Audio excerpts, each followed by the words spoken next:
Sometimes I see Western women picking money over love and their whole comment section is calling them a gold digger. On my international for you page, women are picking money and materialistic things and they're being praised in the comment sections. So we're gonna go over the true meaning of the word gold digger. Before the 1940s, there was a law called heart bombing. Basically allowed women to sue men for heartbreak. If your boyfriend or fiance breaks up with you, you can sue them for emotional distress, loss of future income, loss of future status, and if you give them your virginity, you can literally sue them for your future diminished value. So these cases started getting covered in the newspaper, and $2,500 in the 1930s was about $50,000 in today's money. Cases up to $500,000 started showing up in the newspaper. That's $10 million in today's money, and people got really creative. At the time, a woman didn't really get an engagement ring because the Diamond Forever campaign didn't even start. I'm gonna cover that in another video, make sure you follow for that. Showgirls, which is modern day dancers, they would go into affluent neighborhood, meet eligible men, and go out on a few dates with them. They would get their friends to snap a few pictures, get some witnesses, and voila, slap a lawsuit. It was a beautifully executed scam. But majority of these men were married and they were being blackmailed with pictures, and the ones who weren't married, they were dating multiple women.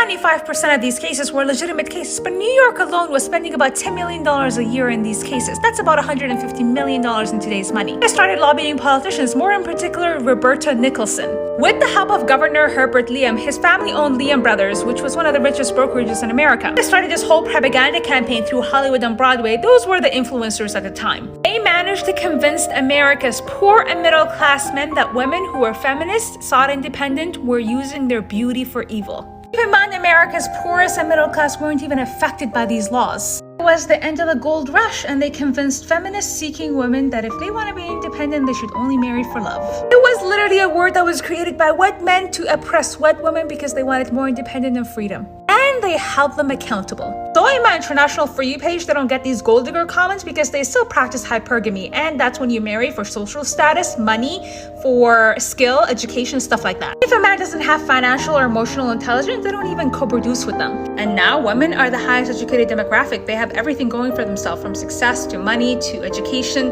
They don't want to marry down, and these broke men are still being brainwashed by a 90-year-old propaganda campaign. They haven't even had the chance to break your heart, and they have the audacity to call you a gold digger. I say that you guys should stop co-producing with them and get rid of them through natural selection. Who says yay?